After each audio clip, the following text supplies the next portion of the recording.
तो आज की कहानी है यूइची की, जो कि सेकंड ईयर का एक स्टूडेंट है। वो आम जिंदगी बिताता है और डेली सुबह उठकर न्यूज़पेपर बेचता है। ऐसा वो इसलिए करता है ताकि वो अपने बेसिक नीड को पूरा कर सके। लेकिन आज यूइची ने जरूरत से ज्यादा काम किया है ताकि वो और भी पैसा कमा सके, क्योंकि उसका जो स्कूल है वो सभी लोगों को स्कूल ट्रिप पे लेके जा रहा है और यहाँ पे यूइची भी जाना चाहता है क्योंकि उसके दोस्त भी वहाँ पे जा रहे हैं। और यहाँ स्कूल में हम उसके सबसे करीबी दोस्तों से मिलते हैं। तो पहले दोस्त का नाम है सीबे, जो बहुत अमीर है और यहाँ पे वो यूइची को बोलता है कि मैं तुम्हें पैसे दे सकता हूँ ताकि तुम स्कूल ट्रिप पे आ सको। लेकिन ये बात सीहो को अच्छी नहीं लगती। उसको ऐसा लगता है कि यहाँ पे सीबे जो है वो यूइची को अपने मनी पावर दिखाने की कोशिश कर रहा है और उसको ऐसा लग रहा है कि कहीं ना कहीं इससे यूइची बुरा मान जाएगा। तभी बाकी के दो दोस्त यूतोरी और टेंजी भी वहाँ पे आ जाते हैं। वो दोनों यहाँ पे सीहो को शांत कराते हैं और बोलते हैं कि सीबे को माफ कर दो, वो तो कुछ भी बोलता रहता है। तो यहाँ पे जो टेंजी है वो बहुत ज्यादा स्मार्ट है और क्लास में उसकी जो रेपुटेशन है बहुत अच्छी है। तो वहीं पे यूतोरी जो है बहुत ज्यादा शांत रहने वाली लड़की है और उसको पास्ट में बहुत ज्यादा बुली किया गया है। तो देखा जाए तो इन पांचों की बहुत ही गहरी दोस्ती है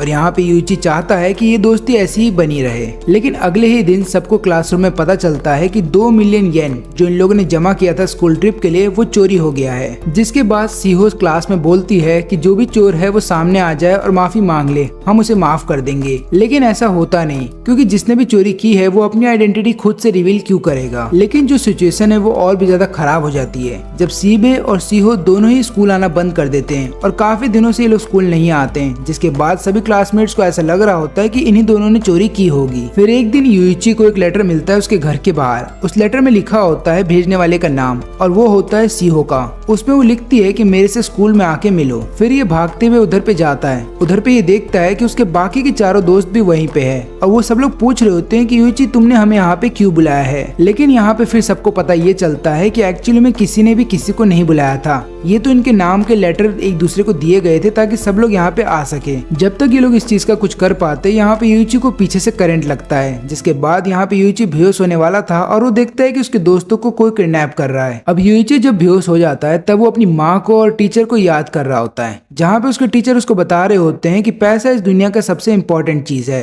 और वहीं पे उसकी माँ उसको बताती है कि दोस्त हैं जो सबसे इम्पोर्टेंट है। अब यहाँ पे यूइची को जब होश आता है तो वो देखता है कि उसको और उसके दोस्तों को एक रूम के अंदर बंद रखा गया है और वहाँ पे एक डॉल उनके सामने आता है और इस डॉल को देखते ही यूतोरी समझ जाती है कि ये डॉल का नाम है मनाबू, क्योंकि ऐसा ही एक कैरेक्टर बहुत पहले एनिमेटेड शो में आता था। तभी मनाबू इनको बताता है कि आप सभी लोग पार्टिसिपेट करने वाले हैं एक गेम में और अगर आप गेम जीत जाते हैं तो पर राउंड आपको 2 मिलियन येन दिए जाएंगे और अगर आप ये गेम कंप्लीट करते हैं तो आपको टोटल 20 मिलियन येन दिए जाएंगे और इन्हीं पैसों से तुम्हें अपना कर्जा चुकाना होगा। तब यूइची बोलता है कि हमने तो तुमसे कोई कर्जा नहीं लिया, तो हम ये गेम क्यों खेले। तब मनाबू बताता है कि तुमने नहीं लिया, लेकिन तुम पांचों में से किसी एक ने 20 मिलियन येन लेके रखा है हमसे कर्ज और वो तुम्हें चुकाना होगा। तब यहाँ पे तेंजी बोलता है कि पहली बात तो ये कि तुमने हमें किडनैप कर लिया है, जिसके बाद हम तुम्हारी कंप्लेन कर सकते हैं और ऊपर से तुम्हारे पास क्या एविडेंस है कि हमने तुमसे कोई कर्ज लेके रखा है। तभी मनाबू बताता है कि तुम में से किसी एक ने 2 मिलियन येन पहले डिपॉजिट कर दिए हैं इस गेम को स्टार्ट करने के लिए। और यहाँ पे मनाबू इन सभी लोगों को ये बताने की कोशिश कर रहा होता है कि जिस भी व्यक्ति ने तुम्हें इस गेम के अंदर फंसाया है तुम सबको, उसी ने तुम्हारे स्कूल के पैसों को भी चुराया है। इसके बाद मनाबू बताता है कि तुम लोग चाहो तो गेम से बाहर जा सकते हो,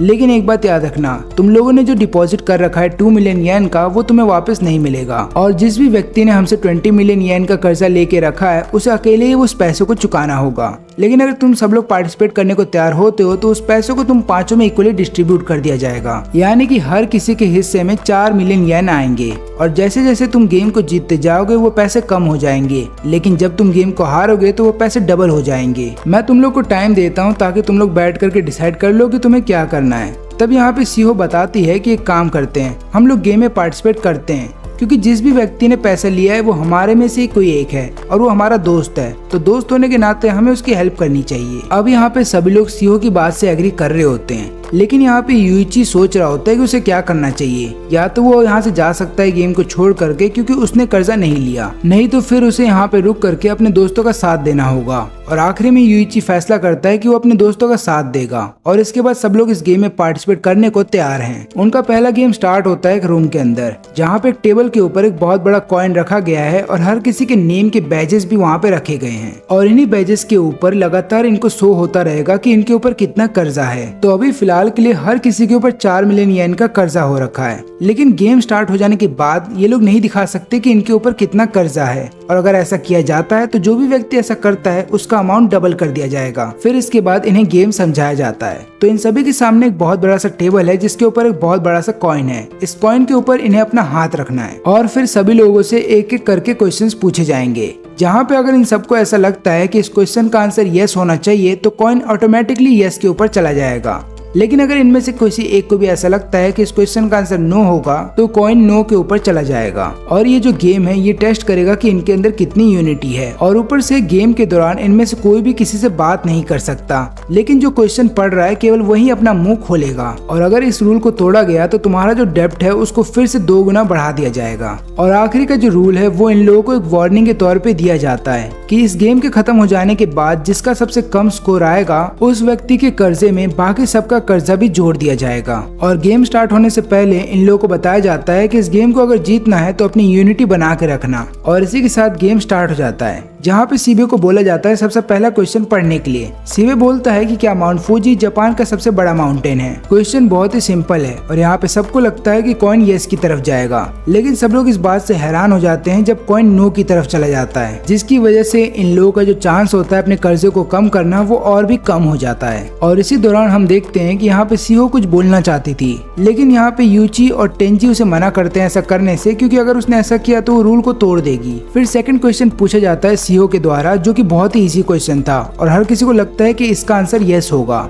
लेकिन तभी कॉइन नो की तरफ चला जाता है। और इस राउंड के बाद ये बात कंफर्म हो जाती है कि इनके बीच में कोई एक ऐसा है जो इन्हें धोखा दे रहा है। और यहाँ पे यूची को ऐसा लगता है कि सीबे वो व्यक्ति है जो इन्हें धोखा दे रहा है। अब ऐसा उसको इसलिए लगता है क्योंकि कुछ दिनों पहले सीबे जाकर के सीओ से मिलता है और उसे प्रपोज करने की कोशिश कर रहा था, लेकिन सीओ इसके लिए मना कर देती है और जब वो जबरदस्ती करता है तो उसे पंच मारती है, जिसके बाद वो उससे बात करना बंद कर देती है। और सीबे फिर लगातार हर किसी को बोल रहा होता है कि प्लीज जाकर के सीओ को मनाओ, लेकिन कोई भी ऐसा कर नहीं रहा था। लेकिन आखिरी में फिर यूची जाता है सीओ के पास और फिर यहाँ पे सीबे की तरफ से बात करता है, लेकिन आखिरी में फिर सीओ मान जाती है और वो उससे बात करने लगती है। लेकिन यहाँ पे यूची को ऐसा लग रहा होता है कि कहीं यही तो कारण नहीं कि सीबे यहाँ पे सबको धोखा दे रहा है और यहाँ पे वो अपना बदला लेना चाहता है। और यहाँ पे गेम में अब तीसरा क्वेश्चन पूछा जाता है टेंजी के द्वारा, और ये क्वेश्चन भी बहुत सिंपल होता है और उसका आंसर भी यस होना था, लेकिन कॉइन नो की तरफ चला जाता है। अब यहाँ पे चौथा क्वेश्चन पढ़ा जाने वाला था यूची के द्वारा, लेकिन यूची देख करके हैरान था कि उसके कार्ड में लिखा हुआ था कि तुम्हें कोई भी क्वेश्चन नहीं दिया जाएगा, तुम चाहो तो खुद का कोई भी क्वेश्चन बना सकते हो। लेकिन तभी यूची का ध्यान जाता है इंस्ट्रक्शंस के ऊपर, जो कि इस पेज के नीचे लिखे हुए थे,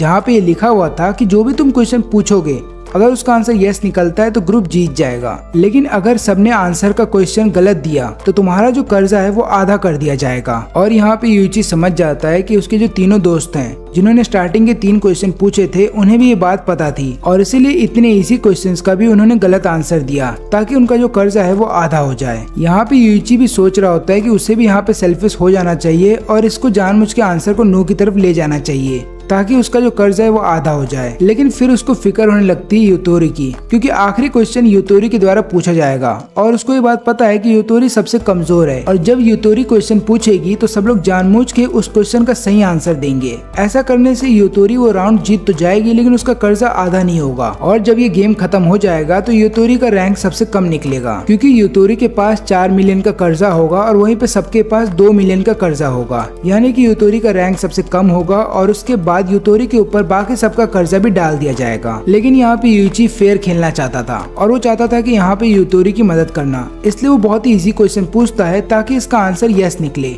लेकिन फिर से कॉइन नो की तरफ चला जाता है और यहाँ पे यूची समझ जाता है कि कोई जानबूझ के ये सब कर रहा है और उसको गुस्सा भी आता है, लेकिन वो कुछ कर नहीं पाता। अब आखिरी क्वेश्चन पूछा जाने वाला है यूतोरी से, और यहाँ पे यूतोरी पूछती है कि क्या हम सभी लोग दोस्त बने रहेंगे। और यहाँ पे जिन लोगों ने ये गेम को कंडक्ट करवाया है वो लोग कैमरे से लगातार इन पे नजर रख रहे थे, और वो लोग भी ये सोच रहे होते हैं कि ये जो क्वेश्चन है ये स्टार्टिंग में आना चाहिए था, जिसके बाद इस क्वेश्चन का आंसर यस ही निकल करके आता। लेकिन अभी क्योंकि ग्रुप के अंदर सब लोग एक दूसरे के ऊपर शक कर रहे हैं कि कौन हो सकता है जो धोखा दे रहा है, तो हो सकता है इस क्वेश्चन का आंसर नो निकल करके आए। तभी यूइची बीच में बोल पड़ता है, वो ऐसा इसलिए करता है ताकि यूतोरी के ऊपर सारा कर्जा ना आ जाए, लेकिन ऐसा करने की वजह से यहाँ पे यूइची का कर्जा डबल हो जाता है और वो सबको बोलता है कि तुम लोग जानबूझ के यूतोरी को फंसाना चाहते हो। और ऊपर से रूल के अकॉर्डिंग अगर देखा जाए तो जिसका भी कर्जा सबसे कम होगा वो इस गेम को हार जाएगा। लेकिन यहाँ पे इन तीनों को ऐसा लग रहा होता है कि यूइची झूठ बोल रहा है, इसलिए ये लोग यूइची से कोई भी बात नहीं करते। और क्योंकि यहाँ पे अब यूइची सबके ऊपर इल्जाम लगा रहा था, तो अगला राउंड जब स्टार्ट होता है तो सब लोग यस की तरफ कॉइन को ले जाते हैं। और जब गेम खत्म हो जाता है तो सबको ये बात पता चलती है कि उनके ऊपर जो 4 बिलियन का कर्जा है उसमें से केवल 4 लाख ही कम हुआ है। और यहाँ पे यूइची के ऊपर जो कर्जा है वो 4 बिलियन का ही रह गया,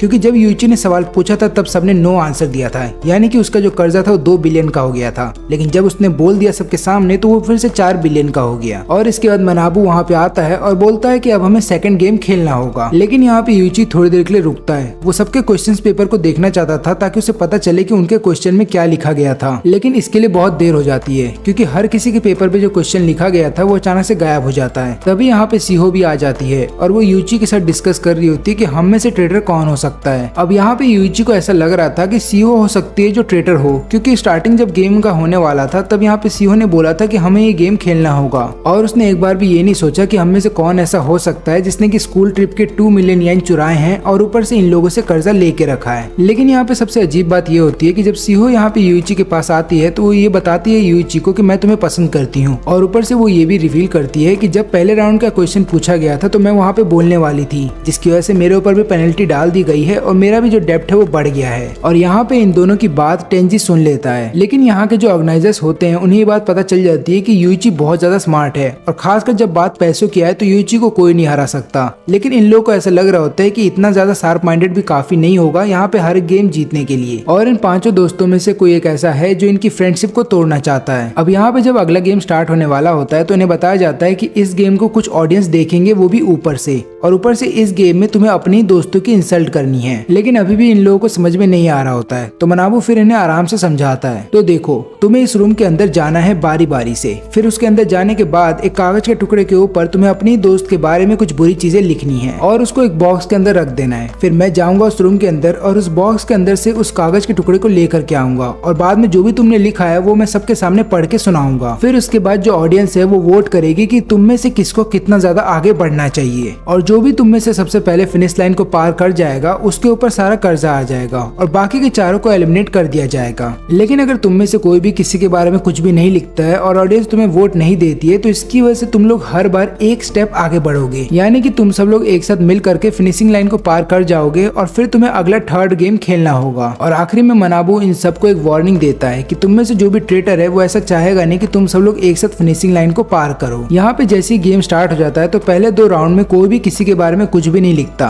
और इसकी वजह से सब लोग एक साथ 2 स्टेप आगे बढ़ जाते हैं। लेकिन ऐसा करने की वजह से हर बार जब भी लोग एक स्टेप आगे लेंगे इनके हर एक स्टेप के ऊपर एक कंडीशन आ जाएगा, जिसकी वजह से इनका कर्जा धीरे धीरे बढ़ता जाएगा। तभी मनाबू एक नया रूल लेकर के आता है कि ये जितना भी कर्जा तुम्हारे ऊपर एक एक स्टेप को बढ़ने के बाद आ रहा है, ये सारा कर्जा उस व्यक्ति के ऊपर ट्रांसफर कर दिया जाएगा जो फिनिश लाइन को सबसे पहले पार करेगा। और इसकी वजह से तीसरा राउंड कम्प्लीटली चेंज हो जाता है, जहाँ पे सीहो के बारे में किसी ने कोई बुरी चीज लिखी थी। लिखा यह गया था कि सीहो यूइची को लाइक करती है और उसने टेंजी को भी डेट किया है। और ये चीज देख करके ऑर्गेनाइजर समझ जाते हैं कि एक लव ट्रायंगल फ्रेंडशिप को जल्दी तोड़ देता है और इसकी वजह से अब सीहो को 5 स्टेप आगे बढ़ना होगा और बाकी सब केवल 1 स्टेप आगे बढ़ेंगे। अब इसके बाद यहाँ पे सीबे जाता है यूइची के पास और बोलता है कि अगर सीहो तुम्हें लाइक करती थी तो तुम्हें अपने तक ही बात रखनी थी, तुम्हें सबको बात नहीं बतानी चाहिए थी। लेकिन यहाँ पे टेंजी फिर सीबे से बोलता है कि तुम इतना गुस्सा क्यों कर रहे हो, जबकि उसका एक्स बॉयफ्रेंड तो मैं रह चुका हूँ। फिर सीहो सबको समझाती है कि एक्चुअली में मैं टेंजी को इसलिए डेट कर रही थी क्योंकि हमारे फादर ऐसा चाहते थे। वो दोनों एक दूसरे को जानते थे और वो लोग चाहते थे कि उनके बच्चे भी एक दूसरे से बड़े होकर शादी कर ले। लेकिन मैं टेंजी को प्यार नहीं करती और मैंने उसको ये बात पहले ही बता दी थी, इसलिए अब हम दोनों एक दूसरे को डेट नहीं करते हैं। अब ये बात पूरी तरह से सच नहीं है, क्योंकि यहाँ पे जो टेंजी है उसके मन में फीलिंग्स है सीहो को लेकर के। और ये बात हमें तब पता चलती है जब यहाँ पे सीबे जो है वो सीहो को डांट रहा था। तब टेंजी गुस्से में आ जाता है और उल्टा लड़ पड़ता है सीबे से और फिर दोनों एक दूसरे पे इल्जाम लगाने लगते हैं कि तुमने ही सीहो के बारे में ये चीजें लिखी होंगी। और यहाँ पे क्योंकि टेंजी स्मार्ट है तो ये यहाँ पे सीबे से ये बोलता है कि तुमने जानबूझ के रूमर फैलाया है क्योंकि तुम देखना चाहते थे कि यहाँ पे सीहो एक्चुअली में किससे प्यार करती है। और ऊपर से मैं तो ऐसा काम करूंगा ही नहीं, क्योंकि मुझे पता है कि अगर मैंने ऐसा कुछ भी लिखा तो हर कोई मुझे ही दोषी मानेगा। और ऊपर से मुझे भी ये बात पता है कि तुम्हारे मन में भी सीहो को लेकर के फीलिंग्स है। दोनों ही आपस में और लड़ते इससे पहले कि यूइची बीच में आ जाता है। वो बोलता है कि तुम दोनों आपस में लड़ना बंद करो, यहाँ पे सीहो की फीलिंग्स को भी समझो, और अगर तुम्हें सही में सीहो की इतनी फिक्र है तो आपस में लड़ना बंद करो और यहाँ पे सोचो कि हमें आगे क्या करना है। वहीं पे दूसरी तरफ यूतोरी को जलन हो रही होती है सीहो से, क्योंकि वो देख रही थी कैसे तीनों लड़के यहाँ पे सीहो के लिए लड़ रहे हैं और कोई भी उसके लिए कुछ नहीं बोल रहा, यानी कि किसी को भी उसके अंदर इंटरेस्ट नहीं है। इसके बाद चौथा राउंड स्टार्ट हो जाता है और जब चौथा राउंड खत्म होता है तो यहाँ पे मनाबू को 3 पेपर मिलते हैं, यानी कि 3 लोगों के बारे में कुछ चीजें लिखी गई हैं। यहाँ पे सीहो के बारे में भी एक चीज लिखी गई थी कि सीहो ने प्लास्टिक सर्जरी कराया है, और इसके बाद फिर से सीहो काफी सारे स्टेप्स को छोड़ करके आगे बढ़ जाती है। और यहाँ पे यूइची और सीबे जो है वो एक एक स्टेप आगे बढ़ते हैं। अब गेम जैसे जैसे आगे बढ़ता है हर किसी के बारे में कोई ना कोई सीक्रेट पता चल रहा होता है, और यहाँ पे इनकी जो फ्रेंडशिप है वो धीरे धीरे टूट रही होती है। अब यहाँ पे सबसे डार्क सीक्रेट पता चलता है यूतोरी के बारे में। सबको ये बात पता चलती है कि यूतोरी ने सुगर बेबी का काम किया है, और ये बात सुनते ही यूतोरी रोने लगती है, क्योंकि उसने ये डार्क सीक्रेट आज तक किसी को नहीं बताया था। लेकिन यूतोरी इसका इल्जाम डाल रही होती है सीहो के ऊपर, क्योंकि उसने ये बात सीहो को बताई थी और उसने वादा किया था कि वो किसी को नहीं बताएगी, लेकिन सीहो ने ये बात सबको बता दी। वहीं पे दूसरी तरफ सीबे इस बात पे लगातार कमेंट करने लगता है और यूतोरी के पास्ट को लेकर के गलत गलत चीजें बोल रहा होता है। तो टेंजी को आ जाता है गुस्सा और वो एक पंच मारता है, और फिर वो यूइची को बोलता है कि तुम जाओ और यूतोरी को संभालो। फिर इसके बाद काफी सारे राउंड कंप्लीट हो जाते हैं और अब हम देखने को मिलता है कि यहाँ पे टेंजी है जो सबसे पीछे चल रहा है। मनाबू एक बार फिर से इन सब लोगों को रूल समझाता है, लेकिन ऐसा लग रहा है कि अब कोई भी रूल में इंटरेस्टेड नहीं है और किसी को भी अपने कर्जे से कोई फर्क नहीं पड़ता, क्योंकि ये लोग एक ऐसे मोड़ पे आ गए हैं जहाँ पे इनकी फ्रेंडशिप अब टूटने वाली है। फिर यूतोरी अपने पास्ट के बारे में बताती है। वो बोलती है कि मुझे काफी ज्यादा बुली किया जाता था और कोई भी टीचर मेरी मदद नहीं करता था, और जो लोग मुझे बुली करते थे उन लोगों से बचने के लिए मैं उन्हें पैसे दिया करती थी। अब लगातार तो मैं पैसे जमा नहीं कर पाती थी अपने घर से, तो पैसे जमा करने के लिए मैं सुगर बेबी का काम करने लगी। फिर मेरे को एक अमीर बुढ़ा मिल गया जिसके साथ स्टार्टिंग में तो मैं खाना खाया करती थी, बाद में आगे चल करके वो मेरी फोटो लेने लगा, लेकिन जब वो बात आगे बढ़ गई और उसने मेरे साथ फिजिकल होने की कोशिश की तो मैं वहाँ से भाग आई। मेरा यकीन करो मैंने इसके अलावा कुछ भी नहीं किया।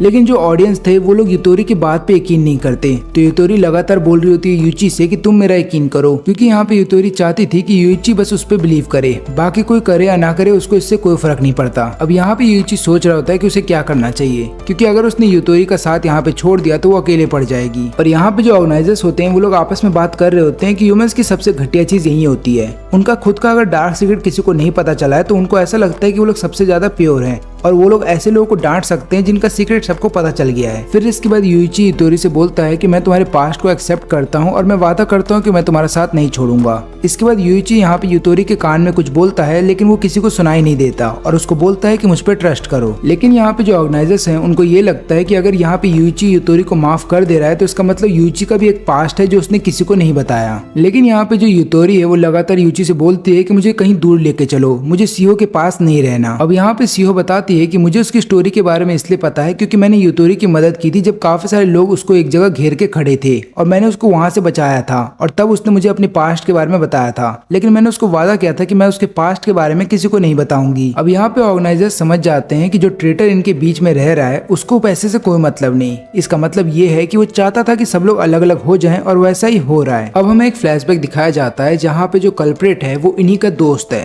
वो जा रहा होता है यहाँ पे 2 मिलियन येन चुराने के लिए जो इन लोगों ने स्कूल ट्रिप के लिए बचा के रखे थे, और तभी ये यूतोरी से टकरा जाता है जहाँ पे इसके आंख के नीचे हल्का सा चोट लग जाता है और वहाँ पे एक स्कार बन जाता है। इस व्यक्ति को ये बात भी पता होती है कि सीहो ने प्लास्टिक सर्जरी क्यों करवाया था, क्योंकि सीहो के चेहरे पे एक निशान आ गया था जब वो बचपन में छोटी थी, और यही कारण था कि उसने आगे चल करके प्लास्टिक सर्जरी करवाई थी। और इसी ने यूतोरी का सीक्रेट सबको बताया था, क्योंकि यहाँ पे इसने सीहो को एक कीचेन दे रखा था जिसके अंदर एक माइक लगा था, लेकिन ये बात सीहो को नहीं पता थी, और सीहो जिसके साथ भी बात करती और किससे क्या बात करती ये सारी चीजें इसको पता चलती। और ये कोई और नहीं बल्कि टेंजी है, क्योंकि यहाँ पे इसके भी आंख के नीचे चोट लगी हुई है, और टेंजी ने ऐसा इसलिए किया था ताकि वो सीहो को सबसे अलग कर दे और उसके बाद सीहो उसकी लाइफ में वापस आ जाए। यहाँ पे सीहो लगातार टेंजी को समझा रही होती है कि उसने यूतोरी का सीक्रेट सबको नहीं बताया, और यहाँ पे टेंजी ऐसा नाटक कर रहा होता है कि हाँ मैं तुम्हारी बात पे यकीन करता हूँ, क्योंकि टेंजी ही था जिसने हर किसी को धोखा दिया है। और अब तक टोटल 5 सीक्रेट हैं जो पता चले हैं हर किसी के बारे में, उसमें से 3 टेंजी ने खुद लिखे हैं। और यहाँ पे अब यूतोरी सीहो के ऊपर ट्रस्ट नहीं करती, तो अब टेंजी सोचती सोचता है कि उसको सीहो के साथ भी यही करना चाहिए, यानी कि उस सीहो को इस बात पे यकीन दिलाएगा कि युतोरी ने खुद ही अपना सीक्रेट सबके सामने रिवील किया, ताकि वो तुमको दिखा सके कि तुम सबसे बुरी हो और बाद में यूची के करीब चली जाए। टेंजी को ये बात भी पता होती है कि यहाँ पे यूची जो है वो युतोरी का साथ ही देगा जब उसका सीक्रेट सबके सामने आ जाएगा,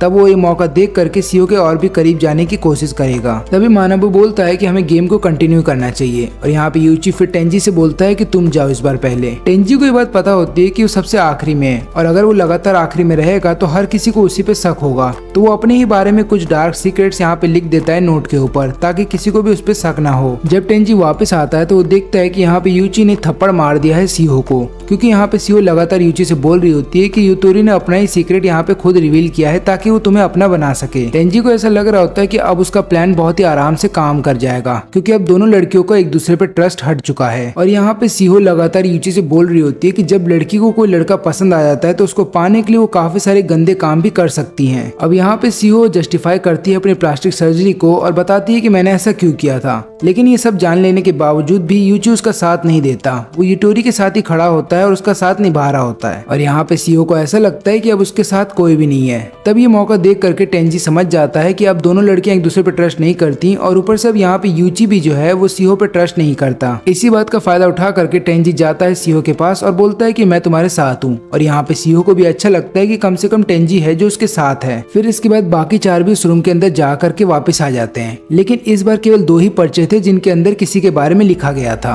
पहला सीक्रेट तो इतना ज्यादा खास था नहीं, लेकिन दूसरा सीक्रेट ये था कि टेंजी का एज हम सबसे ज्यादा है और ये बात टेंजी ने खुद लिखा था। फिर टेंजी सबको समझाता है कि मैंने एक क्लास 2 बार रिपीट किया था और यही कारण है कि मेरी उम्र तुम सबसे ज्यादा है, लेकिन मैं तुम्हारे साथ पढ़ रहा हूँ। अब यहाँ पे टेंजी बोलता है कि ये बात केवल सीहो को ही पता थी और वो उसका सारा ब्लेम सीहो के ऊपर डाल रहा होता है। टेंजी ऐसा इसलिए करता है ताकि सीहो को ये लगने लगे कि अगर टेंजी ने उसका साथ छोड़ दिया तो फिर उसका साथ निभाने के लिए कोई नहीं आएगा। अब इसके बाद सीहो इन सबसे और आगे चली जाती है और यहाँ पे सीहो जब एक और कदम लेती है तो उसको एक नया रिवॉर्ड मिलता है। इस रिवॉर्ड के मिल जाने के बाद सीहो यहाँ पे किसी एक को चुन सकती है जिसका सीक्रेट सबके सामने बताया जाएगा, लेकिन यहाँ पे उस व्यक्ति का सीक्रेट किसी और के द्वारा नहीं बल्कि गेम कंडक्ट करवा रहे लोगों के द्वारा बताया जाएगा। और फिर इसके बाद ऑडियंस डिसाइड करेगी कि उस व्यक्ति को माफ करना है या नहीं। अब ये बात सुनते ही टेंजी डर जाता है, क्योंकि यहाँ पे उसको ऐसा लग रहा होता है कि सीहो उसी को चुनेगी, क्योंकि यहाँ पे सीहो केवल उसी को ट्रस्ट करती है और अगर ऐसा हुआ तो सबको पता चल जाएगा कि 2 मिलियन येन किसी और ने नहीं बल्कि टेंजी ने चुराए थे और ऊपर से इन सबको गेम के अंदर भी टेंजी लेकर के आया है। तभी बीच में सीबे आ जाता है और सीहो को बोलता है कि मुझे चुनो। अब यहाँ पे वो ऐसा इसलिए करता है ताकि सीहो के मन में वो अपनी जगह बना सके और यहाँ पे सीहो को इम्प्रेस किया जा सके। फिर गेम के द्वारा ये रिवील किया जाता है कि सीबे के जो फादर है वो बहुत ही करप्ट पर्सन है और ऊपर से उन्होंने काफी सारी लड़कियों के साथ काम भी किए हैं और ऊपर से उन्होंने काफी सारे मर्डर केस को छुपाने की कोशिश की है। अथॉरिटीज ये बात अच्छे से जानते हैं कि कोई भी पेरेंट्स नहीं चाहेंगे कि उनका बच्चा किसी क्रिमिनल के बच्चे के साथ खेले और यहाँ पे ऐसा ही होगा। इसका मतलब ये कि अब कोई भी सीबे का साथ नहीं देना चाहेगा। अब टेंजी इस बात का फायदा उठाता है और सबको बोलने लगता है कि कोई भी सीबे का साथ मत देना, क्योंकि हो सकता है कि सीबे भी एक क्रिमिनल हो लेकिन उसके फादर ने ये बात छुपा दी है और इसके बाद सीबे बहुत अकेला पड़ जाता है। अब कोई भी उसका साथ देने को तैयार नहीं है और यहाँ पे ऑडियंस को भी ये लगता है कि सीबे के बारे में जो चीजें बोली गई हैं वो सही हैं। फिर इसके बाद सीबे 9 स्टेप्स आगे आ जाता है और यहाँ पे सीओ के बगल में खड़ा हो जाता है। फिर इसके बाद अगला राउंड स्टार्ट होने वाला होता है और यहाँ पे टेंजी सोचता है कि अब वो इस राउंड में सब चीज खत्म कर देगा, लेकिन जैसे ही ये राउंड खत्म होता है तब यहाँ पे मानवू बताता है कि केवल एक ही आदमी के बारे में एक डार्क सीक्रेट लिखा गया है और वो है सीबे के बारे में, जहाँ पे लिखा ये गया है कि सीबे ने एक आदमी का खून कर दिया है। टेंजी भी इस बात से हैरान था क्योंकि उसने ये बात नहीं लिखी थी और वो यही सोच रहा होता है कि ऐसा लिख कौन सकता है। अब यहाँ पे वो ज्यादातर तो कुछ नहीं बोलता क्योंकि उसको ऐसा लगता है कि अगर वो कुछ बोलेगा तो सबसे पहला शक उसी पे चला जाएगा, लेकिन तभी उसकी नजर जाती है यूइची पे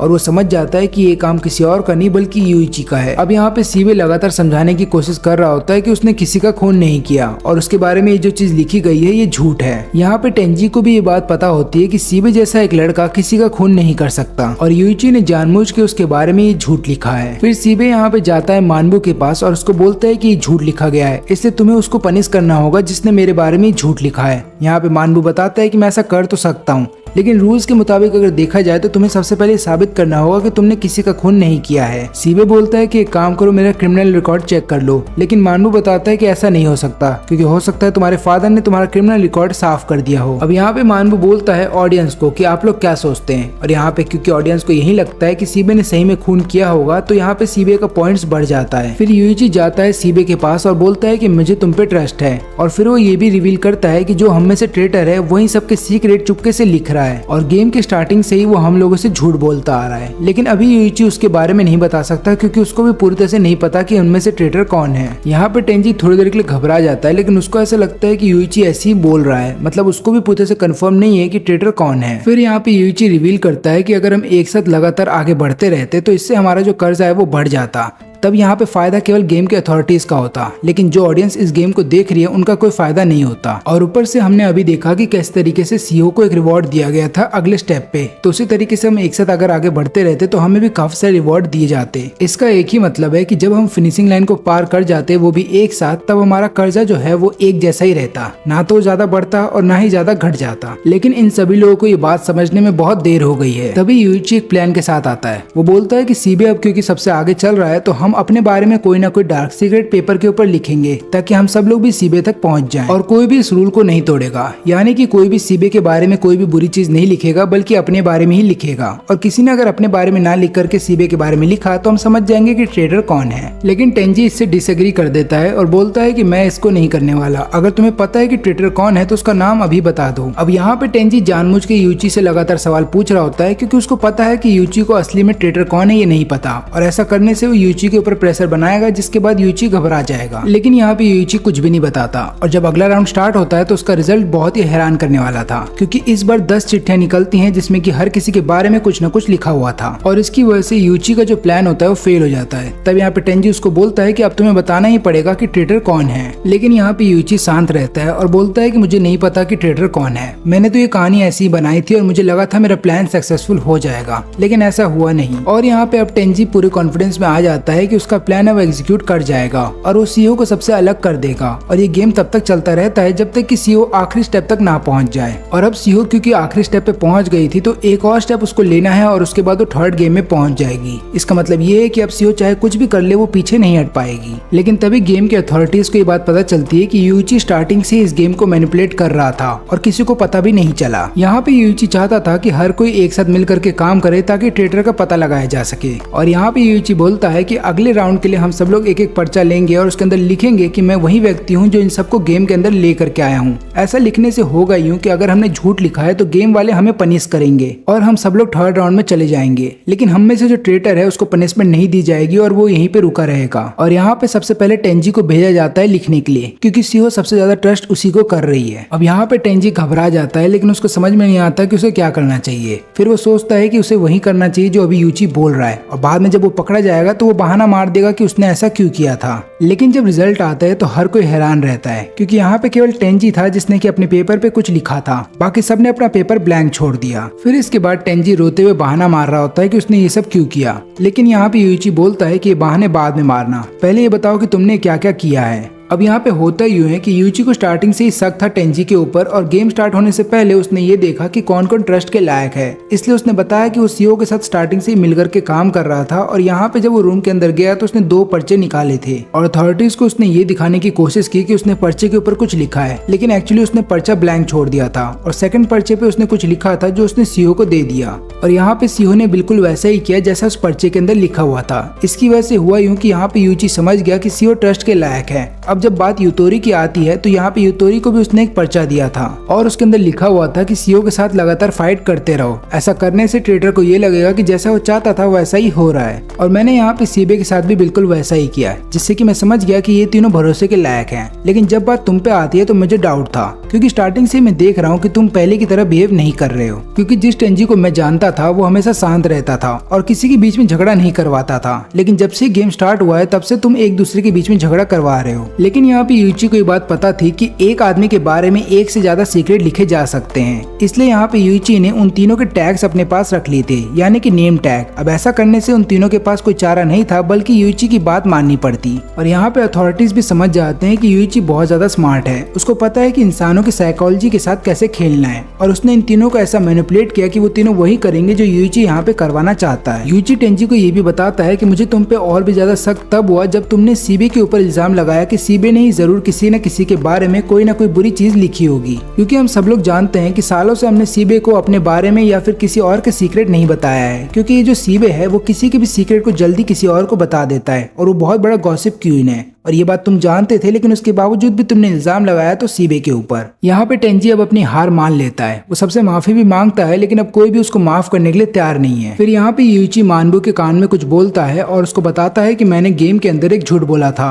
और उस पनिशमेंट के तौर पे मैं ये चाहता हूँ कि मुझे थर्ड गेम के अंदर अकेले भेज दिया जाए। फिर ये लोग चेक करते हैं कि यूइची ने जो कहा है वो सही है या फिर गलत, और यहाँ पे वो लोग मान जाते हैं यूइची को थर्ड राउंड में अकेले भेजने के लिए। यूइची बताता है कि मैंने झूठ ये बोला था कि सीबे ने किसी का खून किया है, जबकि उसने नहीं, मैंने 3 लोगों का खून किया है। अथॉरिटीज को भी बात पता चलती है कि हाँ सही में यूइची ने 3 लोगों का खून किया है। यहाँ पे यूइची का प्लान ये था कि वो तीसरे राउंड में अकेले जाएगा और आगे चल करके इन्वेस्टिगेट ये करेगा कि इस गेम के पीछे असल में कौन लोग हैं, और यहाँ पे वो अपने दोस्तों को अपने साथ नहीं ले जाना चाहता था। सभी को यकीन नहीं होता कि यूइची ऐसा कुछ कर सकता है, लेकिन यहाँ पे मनाबू बताता है कि यूइची ने सही में लोगों का खून किया है। सभी लोग झगड़ रहे होते हैं आपस में कि यूइची ऐसा कर सकता है या नहीं, लेकिन यहाँ पे यूइची सोच रहा होता है कि उसकी माँ ने उससे झूठ बोला था कि दोस्ती पैसे से ज्यादा कीमती होती है। लेकिन अब यूइची को ऐसा लगता है कि दोस्ती एक बोझ से ज्यादा नहीं है, और वो तीसरे राउंड में अकेले जाना चाहता था ताकि वो अपने दोस्तों को बचा सके। अब जैसे ही यूइची कूदने वाला था तभी टेंजी बोलता है कि मैंने भी एक झूठ बोला है, मैंने सबके सामने बोला कि मेरे अंदर फीलिंग्स है सीओ को लेकर के, लेकिन ऐसा कुछ भी नहीं है, जबकि मैं यहाँ पे यूइची को चाहता हूँ। फिर इसके बाद वो यूइची को किस करता है और दोनों ही तीसरे राउंड में चले जाते हैं। टेंजी को अलाउ तो कर दिया जाता है तीसरे राउंड के लिए, लेकिन यहाँ पे ये लोग अब टेंजी के ऊपर और भी ज्यादा नजर रखेंगे,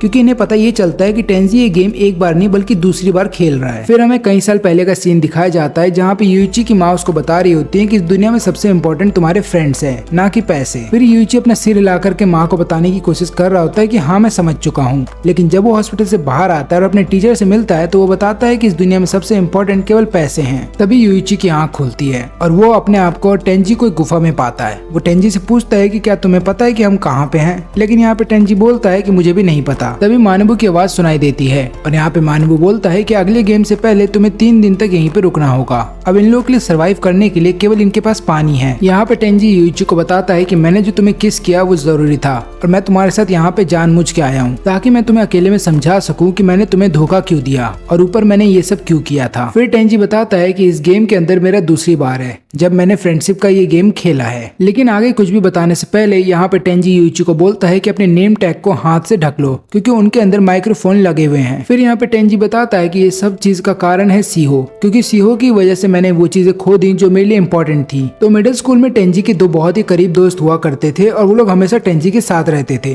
फिर यहाँ पे टेंजी डिसाइड करता है कि वो जितने ही पैसे बचाएगा उनसे वो एक बिजनेस खोलेगा, और उस बिजनेस के अंदर ये अपने दोनों दोस्तों को भी शामिल करना चाहता था। टेंजी के दोस्तों को भी इस बात पे हैरानी हुई जब टेंजी ने बोला कि मैं अपने पैसे से बिजनेस खोलना चाहता हूँ और उसमें तुम लोग को भी शामिल होना है। यहाँ पे उनको लगा कि टेंजी अपना पैसा हम पे क्यों बर्बाद करेगा, लेकिन यहाँ पे टेंजी बताता है कि जब तक हम तीनों साथ में हमें कोई नहीं रोक सकता। लेकिन इसके 1 साल के बाद वहाँ पे सीहो का भी ट्रांसफर हो जाता है और इन लोगों का बिजनेस बहुत ही अच्छा चल रहा था। लेकिन तभी टेंजी के दोनों दोस्त उससे पूछते हैं कि क्या तुम सीहो को डेट कर रहे हो, और यहाँ पे टेंजी उनको सारी बात बता देता है कि कैसे हमारे पेरेंट्स चाहते थे कि हम एक दूसरे से शादी कर ले, लेकिन ऐसा हो नहीं पाया। अब ये सुन लेने के बाद से ही इनके बिजनेस में जितना ही पैसा इन लोगों को मिलता था ये लोग आपस में बांट लिया करते थे, और इन लोगों ने डिसाइड किया था कि जब ये लोग हाई स्कूल पहुंच जाएंगे तो ये लोग अपना पैसा डिसाइड करेंगे कहाँ पे इन्वेस्ट करना है, और 20 साल के होने से पहले जिस भी व्यक्ति ने सबसे ज्यादा पैसा बनाया होगा वही कंपनी का प्रेसिडेंट बनेगा। लेकिन चीजें अचानक से बदल जाती हैं जब ये लोग बोलते हैं कि प्रेसिडेंट जो होगा वो जाकर के सीहो को कन्फेस करेगा कि वो उससे प्यार करता है। टेंजी समझ जाता है कि इनकी दोस्ती टूटने वाली है, लेकिन यहाँ पे टेंजी को ऐसा लगता है कि ये सभी काम फ्यूचर में होगा, इसलिए यहाँ पे टेंजी इनको कुछ भी नहीं बोलता। फिर इसके कुछ दिन बाद इन्हें फिर से इसी गेम के अंदर ला करके पटक दिया जाता है और यहाँ पे इन्हें ये बात पता चलती है कि इनमें से किसी एक ने इन लोगों से 10 मिलियन येन का कर्जा लेके रखा है। तीनों ही इस गेम को हार जाते हैं, लेकिन यहाँ पे टेंजी के कंधों के ऊपर 20 मिलियन येन का कर्जा आ जाता है और टेंजी को बोला जाता है कि तुम बाहर जाकर के इस गेम के बारे में किसी को नहीं बताओगे। फिर टेंजी जब अपने दोस्तों से पता करता है तो उसे पता ये चलता है कि उसके एक दोस्त ने 10 मिलियन येन लिए थे ताकि वो सीहो के लिए गिफ्ट खरीद सके। लेकिन यहाँ पे टेंजी ये जान करके भी किसी को कुछ नहीं बता सकता क्योंकि उसको डर था कि गेम कहीं उसकी जान न ले ले। फिर इसके कुछ दिन बाद टेंजी के दोनों दोस्तों ने किसी और जगह एडमिशन ले लिया और दोनों ही सिटी से बाहर चले गए और यहाँ पे सीहो लगातार और प्रेशर बना रही है टेंजी के ऊपर।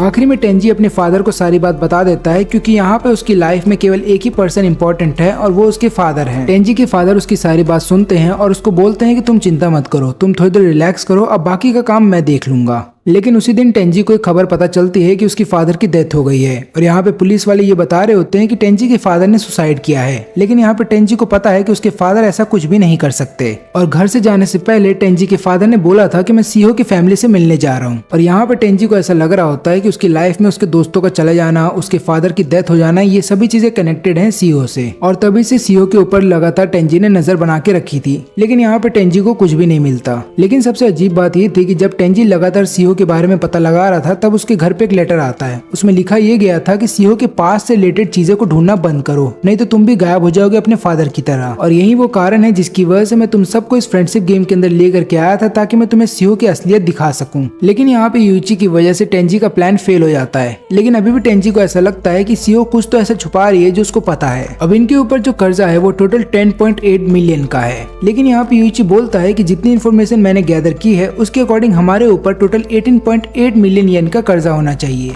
इसका मतलब ये है कि किसी ने अपने अमाउंट के साथ छेड़छाड़ की है। अब यहाँ पे यूइची को समझ में नहीं आ रहा था कि टेंजी को कैसे पता चल गया कि हम सबका 18.8 मिलियन येन का कर्जा होना चाहिए। ये लोग फिर से अपना सारा डेब्ट जो है कैलकुलेट करने लगते हैं और इन्हें पता चलता है कि इतना सारा कैलकुलेशन करने के बाद वो भी सेकंड गेम के बाद भी 4 मिलियन येन कम पड़ रहे हैं, यानी कि अभी भी किसी ने हमसे झूठ बोला है। फिर टेंजी बताता है कि हो सकता है सीहो ने हमसे झूठ बोला हो, उसके ऊपर जो कर्जा है वो ज्यादा है लेकिन उसने हमें कम बताया। यूइची बोलता है कि अगर सीहो ने मुझसे झूठ बोला है तो वो पक्की एक प्रोफेशनल लायर है। लेकिन यहाँ पे यूइची अभी भी टेंजी पे यकीन नहीं कर सकता, वो भी खासकर सेकंड गेम के बाद। यहाँ पे यूइची को ऐसा लगता है कि उसके दोस्तों का जो ग्रुप है वो कुछ नहीं बस एक स्ट्रेंजर्स का ग्रुप है, क्योंकि कोई भी किसी के बारे में कुछ भी नहीं जानता। और यहाँ पे टेंजी भी बोलता है कि मुझे भी तुम्हारे बारे में ये बात नहीं पता थी कि तुमने किसी का खून किया है, लेकिन मैं यहाँ पे तुम्हारा पीछा इसलिए कर रहा हूँ क्योंकि मुझे अपने फादर का बदला लेना है और मैंने देखा है कि तुम कितने ज्यादा स्मार्ट हो, क्योंकि सेकंड गेम में स्टार्टिंग से ही तुम पूरा गेम कंट्रोल कर रहे थे। और फिर यूइची को भरोसा दिलाने के लिए टेंजी यहाँ पे अपना नेम टैग दिखा देता है। वो दिखाता है कि उसके ऊपर कितना कर्जा है, लेकिन क्योंकि उसने अपना नेम टैग दिखा दिया तो उसको पनिशमेंट के तौर पे उसका कर्जा डबल हो जाता है। फिर यहाँ पे टेंजी झुकते हुए माफी भी मांगता है यूइची से और बोलता है कि प्लीज मेरा इस्तेमाल करो लेकिन मुझे किसी तरीके से अपने साथ रखो।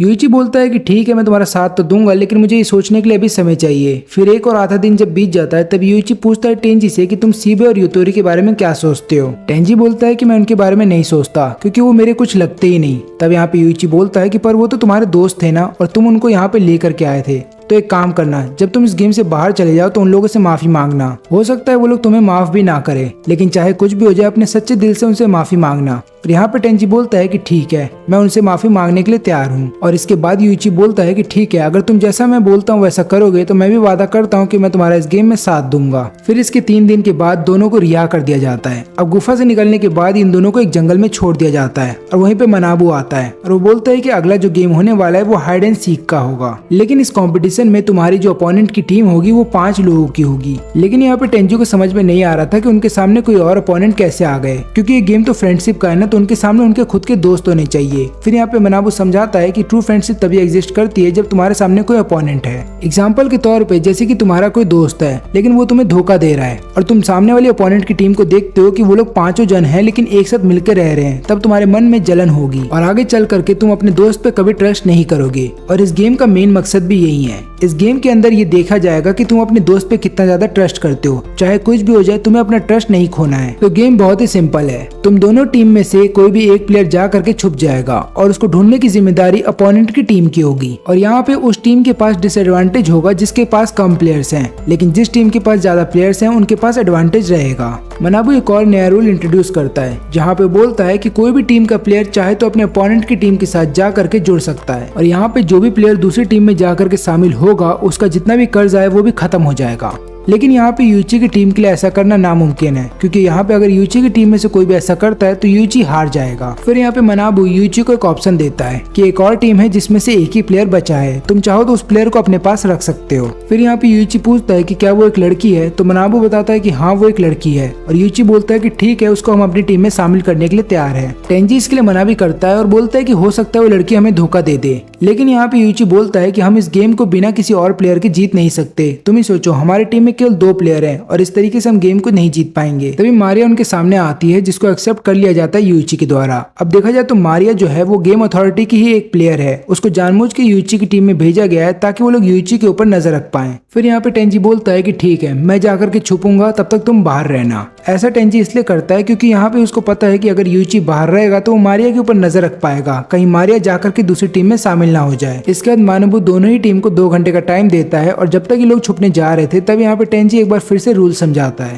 पहला ये कि तुम अपने अपोनेंट की टीम में से किसी को भी मार के या धमका करके ये बात नहीं पता कर सकते कि उनका प्लेयर कहाँ पे छुपा हुआ है। दूसरा ये कि जो भी प्लेयर छुपेगा वो एक जगह से दूसरी जगह मूव नहीं कर सकता जब तक कि ये गेम खत्म ना हो जाए, और अगर किसी भी टीम ने ये रूल को तोड़ दिया तो वो टीम तुरंत हार जाएगी और उनके ऊपर जो कर्जा है वो डबल कर दिया जाएगा। इन सभी लोगों को एक फोन दिया जाएगा ताकि ये लोग अपने प्लेयर के साथ कम्युनिकेट कर पाए, और ऊपर से जंगल के बीचों बीच खाना रखा गया है ताकि उस प्लेयर तक ये लोग खाना पहुंचा सके जो प्लेयर छुपने गया है। लेकिन इसके अलावा सबसे इम्पोर्टेंट रूल ये है कि जो भी बंदा छुपने जाएगा उसके पास एक बटन होगा, और अगर उसको ऐसा लग रहा है कि उसके टीम वाले उसको नहीं ढूंढ पा रहे या फिर उस तक खाना नहीं पहुंचा पा रहे हैं तो वो चाहे तो क्विट कर सकता है, और अगर उसने ऐसा किया तो उसकी पूरी टीम भी हार जाएगी। अब यहाँ पे यूइची टेंजी के लिए एक जगह ढूंढ लेता है जहाँ पे वो छुप सकता है, और क्योंकि यहाँ पे यूची अभी तक से मारिया पे पूरी तरह से भरोसा नहीं करता तो उन लोगों ने मारिया को काफी दूर खड़ा रखा है ताकि मारिया ये जगह ना देख ले। अब यहाँ पे यूची पूछता है टेंजी से कि तुम्हारी तबीयत कैसी है, क्योंकि यहाँ पे यूची को ऐसा लग रहा होता है कि टेंजी कब तक इस जगह पे भूखा रह पाएगा। टेंजी बोलता है कि तुम मेरी फिक्र मत करो, मैं वादा करता हूँ कि मैं इस बटन को कभी प्रेस नहीं करूंगा क्योंकि मुझे तुम पे भरोसा है। और यहाँ पे यूची बोलता है कि ठीक है, मैं वादा करता हूँ कि मैं तुम्हारे लिए वापस यहाँ पे जरूर आऊंगा। इसके बाद यूची वहाँ से चला जाता है और 2 दिन बीत जाते हैं, लेकिन अभी भी यूची एक बार भी टेंजी से मिलने के लिए नहीं आया। जब से गेम स्टार्ट हुआ है तब से ही टेंजी ने कुछ भी नहीं खाया, और ऊपर से 2 दिन और बीत चुके हैं लेकिन उसने कुछ भी नहीं खाया। इसके अलावा उसने पानी तक भी नहीं पिया है, और यहाँ पे टेंजी अब शक कर रहा होता है कि क्या यूची उसके लिए सही में आएगा भी या नहीं। टेंजी ये भी सोच रहा होता है कि हो सकता है यूची ने अपने साइड बदल लिया हो, यानी कि वो दूसरी टीम में जाकर के मिल गया हो, लेकिन अगर ऐसा होता तो ये गेम वहीं पे खत्म हो जाता। यहाँ पे टेंजी ये भी सोचता है कि हो सकता है यूची मुझे जानबूझ के टॉर्चर कर रहा है, क्योंकि प्रीवियस गेम में जो भी मैंने उन लोगों के साथ किया वो उसका बदला लेना चाहता है। इसके बाद टेंजी यूची को कॉल करता है, लेकिन यहाँ पे यूची नहीं उठाता बल्कि अपोनेंट टीम के प्लेयर्स उठाते हैं, और वो यहाँ पे टेंजी को बताते हैं कि यूची हमारे साथ आराम से बैठकर खाना पानी खा रहा है और वो मौज मस्ती कर रहा है, उसको तुम्हारी कुछ भी नहीं पड़ी। अगर उसको तुम्हारी पड़ी होती तो अब तक तुम्हें ढूंढने जाता, लेकिन उसने एक बार भी तुम्हें ढूंढने की कोशिश नहीं की है, और वो ऐसा लग रहा है कि तुम्हें ढूंढने नहीं आएगा। ये सारी बातें सुन लेने के बाद टेंजी पागल हो जाता है, और अब वो लगातार यही सोच रहा होता है कि क्या सही में यूची उसके लिए आएगा भी या नहीं, क्योंकि यहाँ पे टेंजी लगातार अकेले है, तो लगातार अकेले रहने की वजह से वो पागल होता जा रहा है, और भूख प्यास की वजह से उसको समझ में नहीं आ रहा कि उसको क्या करना चाहिए। लेकिन टेंजी फिर भी क्विट नहीं करता और सोचता है कि उसे यूची को एक मौका देना चाहिए, हो सकता है यूची उसको धोखा ना दे और उसके लिए आ भी जाए। अब हमें इसके बाद 2 दिन पहले का सीन दिखाया जाता है, जहाँ पे हम दूसरी टीम के सभी प्लेयर्स को देखते हैं, और यहाँ पे जो उनका हाइडर होता है वही उनका कैप्टन भी होता है। ये लोग आपस में डिस्कस कर रहे होते हैं, और ये लोग ये बोलते हैं कि इस पूरे जंगल में किसी भी हाइडर को ढूंढना बहुत ही मुश्किल है, यानी कि कोई भी टीम का मेंबर इतना पागल नहीं है कि वो अपोनेंट की टीम के हाइडर को ढूंढने जाएगा। इस गेम को अगर जीतना है तो अपने अपोनेंट की टीम के मेंबर्स के ऊपर नजर रखो, फिर वो जैसे ही खाना लेकर के जा रहे होंगे अपने हाइडर के लिए तुरंत ही उन्हें पकड़ लो, और इसी तरीके से तुम इस गेम को जीत सकते हो। अब यहाँ पे जो दोनों सुपरवाइजर होते हैं वो लोग आपस में शर्त लगा रहे होते हैं कि कौन सी टीम जीतेगी। अब यहाँ पे 3 दिन बीत जाते हैं लेकिन कुछ भी नहीं होता। इसके बाद सुपरवाइजर ये बोलती है कि देखना टेंजी उस बटन को दबा देगा, क्योंकि इस टीम का हर एक प्लेयर बास्केटबॉल खेलता है और ये लोग फिजिकली फिट है। इसका मतलब ये भी है कि ये लोग यूची के ऊपर और मारिया के ऊपर काफी दिनों तक नजर रख सकते हैं, और क्योंकि इनकी संख्या ज्यादा है तो ये लोग आराम से अपने हाइडर के पास खाना भी ले जा सकते हैं। लेकिन वहीं पे दूसरी तरफ टेंजी की हालत खराब हो रही होती है, क्योंकि टेंजी काफी दिनों तक भूखा है, तो उसको भ्रम हो रहा होता है कि यूची उसके पास आ गया है और उसके लिए खाना पानी लेकर के आ गया है। लेकिन इन 3 दिन तक यूची ने केवल आराम किया है और सप्लाई कैंप के पास बैठ करके बस खाना खाया है। लेकिन यहाँ पे सुपरवाइजर्स को ऐसा लग रहा होता है कि यूइची कोई ना कोई प्लान बना रहा है, क्योंकि मारिया ने उन दोनों को बताया है कि यूइची के पास कोई तो प्लान है, लेकिन उस प्लान को कब एग्जीक्यूट करेगा इसके बारे में मारिया को भी नहीं पता। तभी यहाँ पे यूइची बोलता है कि मैं अपने अपोनेंट की टीम में जाना चाहता हूँ और मैं इस टीम को छोड़ रहा हूँ। अब ये बात सुनते ही सुपरवाइजर भी चौंकते नहीं, बल्कि ये सोच रहे होते हैं कि हो सकता है यूइची के पास कोई प्लान हो। अब दूसरे टीम मेंबर ये सोच रहे होते हैं कि अगर यूइची हमारे पास आ गया तो उसका सारा कर्जा टेंजी के ऊपर चला जाएगा, यहाँ पे टेंजी हार भी जाएगा और उसके ऊपर कर्जा भी बढ़ जाएगा। लेकिन यूइची को अपनी टीम में लेने से पहले ये लोग सोच रहे होते हैं कि ये लोग अपने कैप्टन से बात करेंगे। और ये बात सुनते ही यूइची इन लोगों पे हंसने लगता है। वो बोलता है कि तुम लोग इतना सिंपल सा डिसीजन भी खुद से नहीं ले सकते, क्या तुम्हें इतना डिसीजन लेने का भी हक नहीं है? ऐसा लग रहा है कि तुम्हारे पास खुद का दिमाग नहीं है, तुम्हें जो बोला जाता है तुम वही करते हो। अब ये बात सुनते ही यहाँ पे थक गुस्सा हो जाता है, लेकिन उसके टीममेट्स उसको रोक लेते हैं और उसको समझाते हैं कि यहाँ पे लड़ाई झगड़ा मत करो, क्योंकि अगर ऐसा किया गया तो हम लोग हार जाएंगे। अब यहाँ पे ये लोग अपने कैप्टन से जब पूछ करके आते हैं तब वो लोग बताते हैं कि हम लोग यूइची को अपने साथ अभी नहीं लेंगे, क्योंकि यूइची अकेले आना चाहता है और अगर उसको आना है हमारी टीम में तो उसको मारिया को भी अपने साथ लेकर के आना होगा, क्योंकि इन लोगों को ऐसा लगता है कि अगर यूइची इनकी टीम में आ गया तो इसके बाद ये मारिया को बता देगा कि हमारा हाइडर कहाँ पे छुपा हुआ है और मारिया जाकर के उसको ढूंढ लेगी और हो सकता है हम लोग गेम हार जाएं। और इसके बाद थग फिर जाता है यूइची से बात करने के लिए और बोलता है कि अब तुम्हें अपने साथ मारिया को लेकर के आना होगा। हमें फिर से 2 दिन पहले का सीन दिखाया जाता है जहाँ पे यूइची मारिया को सारा प्लान समझाता है। वो बोलता है कि मैं अपोनेंट की टीम में चला जाऊंगा और उसके बाद उनके हाइडर का लोकेशन तुम्हें दे दूंगा और तुम उसको ढूंढ लेना, लेकिन हो सकता है मेरा ये प्लान फ्लॉप हो जाए। अब इसके बाद यूइची एक और प्लान बताता है मारिया को। अब ये प्लान सुन लेने के बाद मारिया भी सोचती है कि जितना मैंने सोचा था यूइची उससे ज्यादा स्मार्ट है। अब यहाँ पे हम प्रेजेंट में देखते हैं जहाँ पे यूइची थक के ऑफर को रिजेक्ट कर देता है और बोलता है कि नहीं, अब मैं तुम्हारे साथ टीम अप नहीं करना चाहता। और इसके अलावा यूइची यहाँ पे 2 दिन तक खाली बैठा हुआ नहीं था, वो बल्कि यहाँ पे इसलिए बैठा था ताकि वो अपोनेंट की टीम के बारे में और भी ज्यादा इन्फॉर्मेशन निकाल सके। अब अगले दिन जब अपोनेंट की टीम के 2 मेंबर चले जाते हैं हाइडर को खाना देने के लिए, वहीं पे 2 प्लेयर रुक जाते हैं यहाँ पे यूइची के ऊपर नजर रखने के लिए। लेकिन तभी इन दोनों में से एक बंदा चला जाता है मारिया के पीछे और यहाँ पे थग रुक जाता है यूइची के लिए। यहाँ पे यूइची थग से बात करता है और बोलता है कि तुम्हारी टीम कितना अच्छा काम करती है, लेकिन यहाँ पे थग ऐसा नहीं मानता, क्योंकि स्टार्टिंग में जब थग बास्केटबॉल टीम के अंदर था तो उसने कई बार ऐसा काम किया जिसकी वजह से कैप्टन को काफी ज्यादा चोट लगी और इसी हादसे के बाद से थग ने अपने आप को काफी ज्यादा इम्प्रूव किया है। फिर यहाँ पे यूइची पूछता है कि तुम में से किसने कर्जा लिया था जिसकी वजह से तुम्हें इस गेम के अंदर आना पड़ा, लेकिन इससे पहले थग कुछ बोल पाता उसका साथी वहाँ पे आ जाता है और बोलता है काम करो थग, तुम यहाँ से कहीं दूर चले जाओ। थग सोचता है कि उसे मारिया के ऊपर नजर रखना चाहिए तो वो वहीं पे चला जाता है। वो देखता है कि मारिया वहाँ पे नहीं है और वो डर जाता है। उसे ऐसा लगता है कहीं मारिया अपने हाइडर को खाना देने तो नहीं चली गई, लेकिन मारिया कहीं जाती नहीं बल्कि वहाँ पे कपड़ा बदल रही थी और जैसे ही थग उसे देख लेता है वो शर्माते हुए वहाँ से भागने लगता है। इसके बाद थग अपने ही साथी से बहस कर रहा होता है कि एक काम करो, तुम मारिया के ऊपर नजर रखो, मैं यूइची के ऊपर नजर रखूंगा।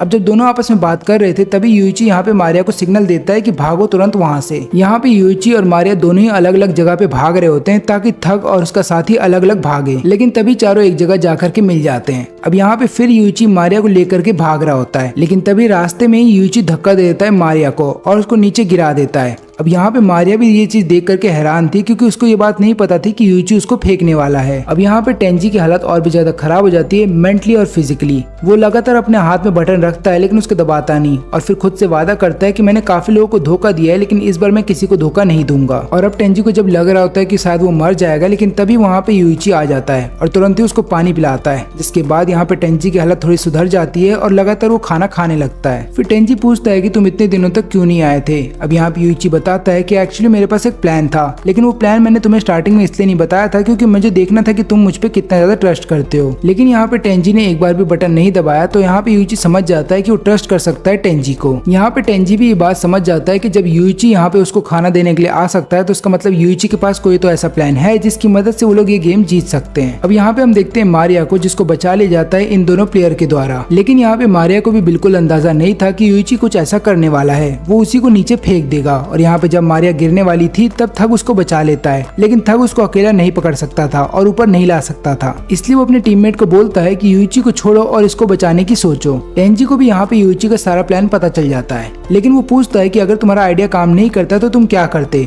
यहाँ पे यूइची बताता है कि देखो, इन 3 दिनों में मैंने काफी लोगों की पर्सनैलिटी को पढ़ा है और मुझे पता है कि वो लोग कैसे हैं। एग्जाम्पल के तौर पे तुम थग को ले लो, वो दिखने में बहुत ज्यादा गुस्से वाला है और शॉर्ट टेम्पर है, लेकिन उसके बावजूद भी वो दिल का बहुत अच्छा है और उसने जो पास्ट में गलतियां गलतियां की हैं उसका उसको पछतावा हो रहा है और वो लड़कियों की रिस्पेक्ट करता है। इसलिए जब मैंने मारिया को धक्का दिया तो मुझे पता था कि थक जरूर उसकी हेल्प करने जाएगा। और जहाँ तक रही बात उसके साथी की, तो मैंने ये भी चीज देखा है कि उसका साथी लगातार थक का साथ देता है। तो इसका मतलब ये है कि जब थक मारिया की हेल्प करेगा तो यहाँ पे उसका साथी भी थक का हेल्प करेगा। लेकिन यहाँ पे यूइची को ये बात भी पता होती है कि ये दोनों आपस में लड़ सकते हैं, बस इन्हें लड़वाने वाला कोई चाहिए और ये काम मारिया करेगी। और मारिया ने ऐसा करना स्टार्ट भी कर दिया। अब यहाँ पे सप्लाई कैंप में जब आ जाते हैं थक और उसका साथी, तो दोनों आपस में लड़ने लगते हैं। और यहाँ पे थक बोल रहा होता है कि मैं मारिया की टीम में चला जाऊंगा ताकि मैं उसकी प्रोटेक्शन कर सकूं। तो होता यूं है कि जब ये दोनों मारिया को बचा लेते हैं तो यहाँ पे मारिया थक को नहीं बल्कि उसके साथी को थैंक यू बोलती है, क्योंकि मारिया अभी भी थक से गुस्सा थी क्योंकि थक ने उसे कपड़े बदलते हुए देख लिया था। थक फिर उससे माफी मांगता है और यहाँ पे मारिया बोलती है कि ठीक है, मैंने तुम्हें माफ कर दिया और मैं वादा करती हूँ कि मैं तुम्हारा साथ दूंगी क्योंकि तुमने मेरी जान बचाई है। ये लोग सोच रहे होते हैं कि यूची आगे चल करके क्या करेगा।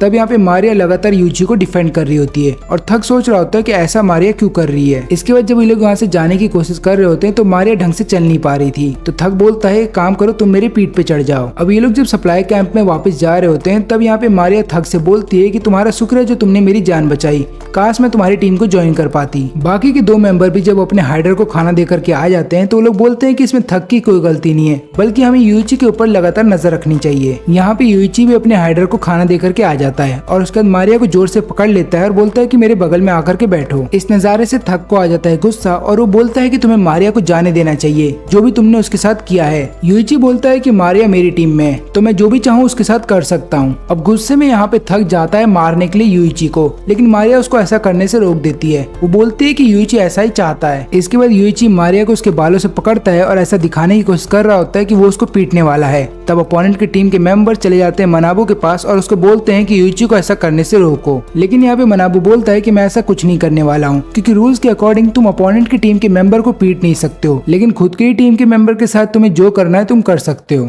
इसके बाद थक डिसाइड करता है कि वो यूइची की टीम में चला जाएगा ताकि मारिया की प्रोटेक्शन कर सके। लेकिन तभी थक को उसके टीममेट रोक देते हैं और बताते हैं कि हो सकता है ये सभी चीजें यूइची की एक चाल हो, वो तुम्हें जानबूझ के अपनी टीम में ले आना चाहता है ताकि वो हमारी टीम को कमजोर करे। लेकिन यहाँ पे थक को अभी भी ऐसा लग रहा होता है कि मारिया के ऊपर जितने भी अत्याचार हो रहे हैं वो सब रियल हैं। और यही सब सोच करके थक फिर अपनी टीममेट के साथ लड़ना स्टार्ट कर देता है। लेकिन फिर इसके बाद उनके बाकी के टीममेट वहाँ पे आते हैं और उनको ऐसा करने से रोकते हैं और वो लोग बोलते हैं कि हमें एक काम करना चाहिए, हमें अपने टीम लीडर के साथ एक मीटिंग बुलानी चाहिए और पूछना चाहिए कि हमें आगे क्या करना है। तब यहाँ पे यूइची लगातार चिढ़ा रहा होता है थक को और बोलता है कि तुम खुद से कोई डिसीजन नहीं ले सकते और यहाँ पे एक लड़की पिट रही है, लेकिन उसको बचाने के लिए भी तुम्हें अपने लीडर से पूछना होगा। लेकिन थक उसकी कोई बात नहीं सुनता और यहाँ पे अपने लीडर के पास जा रहा होता है पूछने के लिए कि उसे आगे क्या करना है। जब थक वापस आता है तो बोलता है कि मैं मारिया की टीम को ज्वाइन करने के लिए तैयार हूँ। अब थक ऐसा इसलिए करता है क्योंकि उनका जो कैप्टन होता है वो मना कर देता है। वो बोलता है कि मारिया हमारी टीम को ज्वाइन नहीं करेगी। अब यहाँ पे थक और यूइची सेम टीम के अंदर होते हैं तो थक सोचता है कि वो यूइची को पीट सकता है, लेकिन यूइची उनमें से नहीं है जो अपने आप को पिटने दे। इसलिए वो थक को बांध देता है पेड़ से और उसको तब तक वहाँ से नहीं छोड़ता जब तक वो लड़ना छोड़ ना दे। यहाँ पे यूइची टेंजी को बता देता है कि मैंने उनका एक टीम मेंबर अपने साथ ज्वाइन करवा लिया है। अब मुझे किसी तरीके से इस बात का पता लगाना होगा कि उनका टीम लीडर कहाँ पे छुपा हुआ है। यहाँ पे थक को खुद पे शर्म आ रही होती है। वो यही सोच रहा होता है कि वो यूइची की टीम में तो आ गया है, लेकिन वो अभी भी मारिया की प्रोटेक्शन नहीं कर पाएगा।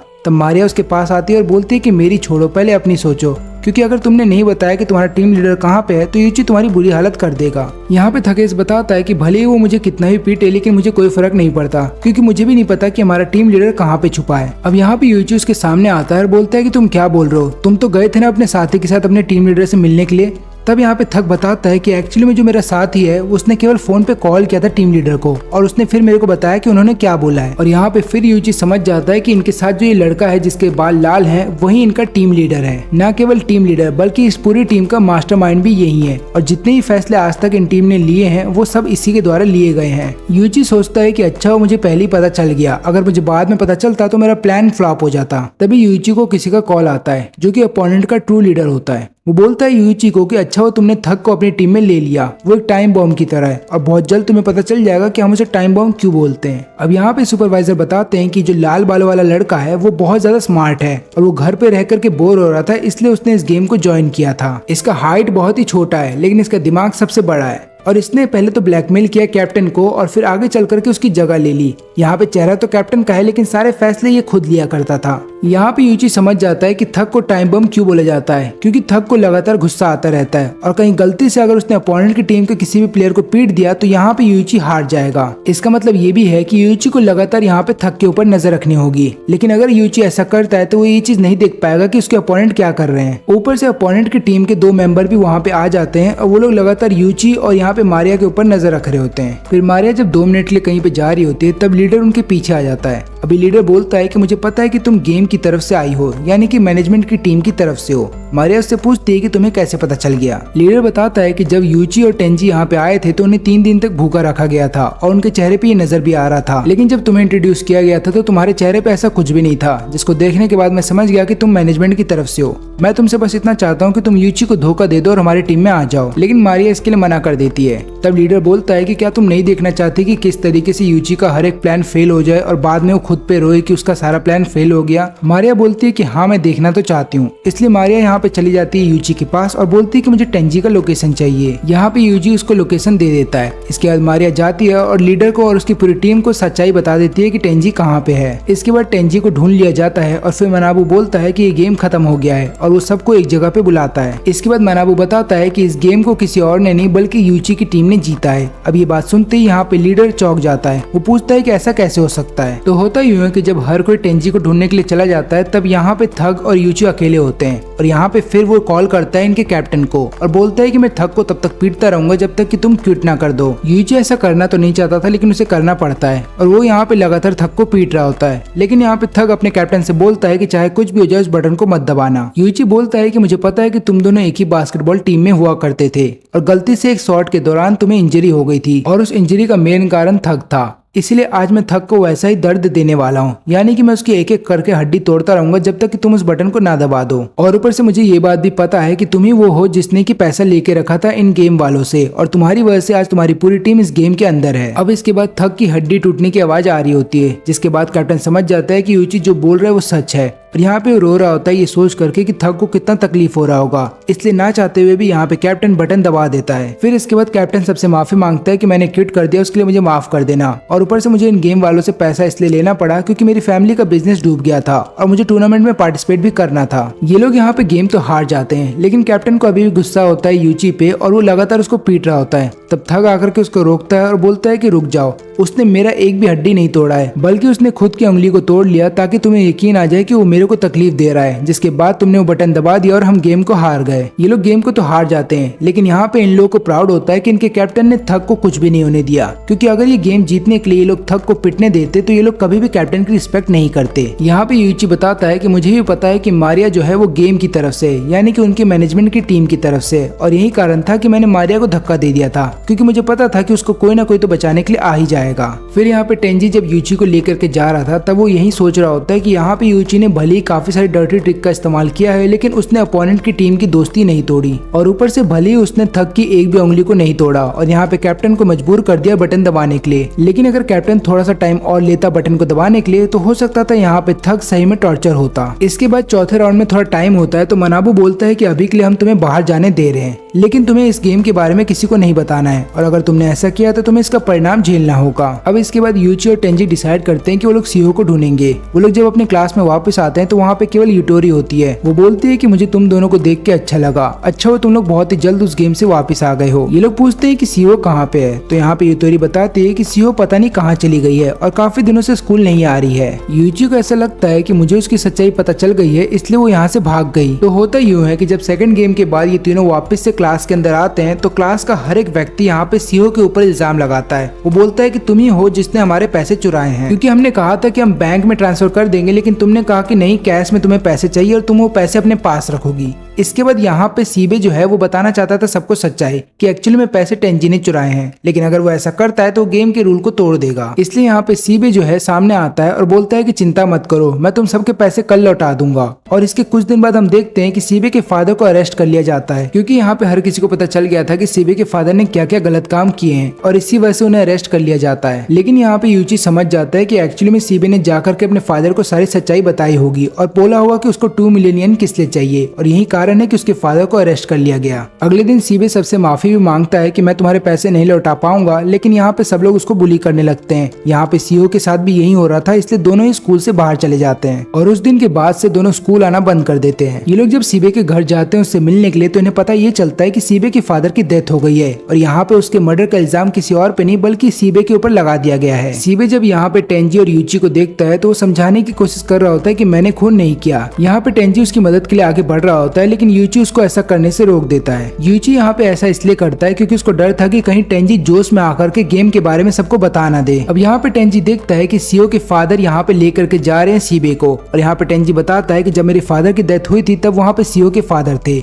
यानी कि इन दोनों का शक अब और भी ज्यादा यकीन में बदल जाता है कि सीओ के फादर भी इस गेम में इन्वॉल्व हैं। जब यहाँ पे सीओ के फादर जा रहे होते हैं तो यूची को धमकी देते हैं और बोलते हैं कि ज्यादा इस गेम के बारे में पता करने की कोशिश मत करो, नहीं तो ऐसा करोगे तो हो सकता है तुम्हारे करीबी लोग मारे जाएं। यूची बोलता है कि पहली बात तो ये कि मेरे आगे पीछे कोई नहीं है और मेरी लाइफ में ऐसा कोई नहीं है जो मेरे लिए इम्पोर्टेंट है, इसलिए तुम्हारी ये धमकी मेरे ऊपर काम नहीं करेगी। इसके बाद यूटोरी उन दोनों के पास आती है और बोलती है कि मुझे तुमसे बात करनी है, लेकिन यहाँ पे यूची उसको डांटते हुए बोलता है कि पहली बात तो ये कि तुम अपने डिसीजन खुद क्यों नहीं ले सकती हो और तुम्हें हर बार हमारी हेल्प की जरूरत क्यों पड़ती है। ऐसा लग रहा है तुम हमारी दोस्त नहीं बल्कि हम पे एक बोझ बन गई हो। फिर यहाँ पे यूची जब टेंजी के साथ घर पे बैठा होता है तो उसको समझाता है कि मैंने जो भी यूटोरी को बोला वैसा बोलना जरूरी था, इससे होगा यूं कि यूटोरी हमसे दूर रहेगी और सेफ रहेगी, नहीं तो उसकी जान को भी खतरा हो सकता है। तभी यूची को एक अननोन नंबर से कॉल आता है और वो यहाँ पे यूची को बोलता है कि हमने यूटोरी को किडनैप कर लिया है और तुम्हें यहाँ पे आना होगा। अगर तुम यहाँ पे आते हो और मेरा मनपसंद गेम खेलते हो तो हम तुम्हें टॉर्चर करेंगे, लेकिन अगर तुम नहीं आते हो तो हम यहाँ पे यूटोरी को टॉर्चर करेंगे और याद रखना कि तुम अपने साथ किसी को लेकर के नहीं आ सकते और अगर तुमने ऐसा किया तो यहाँ पे यूटोरी को उसकी सजा भुगतनी पड़ेगी। फिर यूची को आता है गुस्सा और वो बोलता है कि चाहे कुछ भी हो जाए यूटोरी के साथ कोई भी गलत काम मत करना, क्योंकि अगर तुमने ऐसा किया तो मैं तुम्हारी जान ले लूंगा। यूची जब इनके बताए हुए जगह पे पहुंचता है तो वो देखता है कि वहाँ पे काफी सारे लोग हैं जो घेर के खड़े हैं यहाँ पे यूटोरी को। इसके अलावा वो देखता है कि उनके में एक ऐसा आदमी है जिसने की मानबू का मास्क पहना हुआ है और इस आदमी का नाम है कुरोकी। यूची जब वहाँ पे आ जाता है तो वो कुरोकी से बोलता है कि अब तुम यूटोरी को जाने दो। कुरोकी बोलता है कि पहली बात तो ये कि मैंने तुम्हें यहाँ पे बुलाया है, न कि तुमने मुझे यहाँ पे बुलाया, इसलिए जैसा मैं बोलूंगा वैसा होगा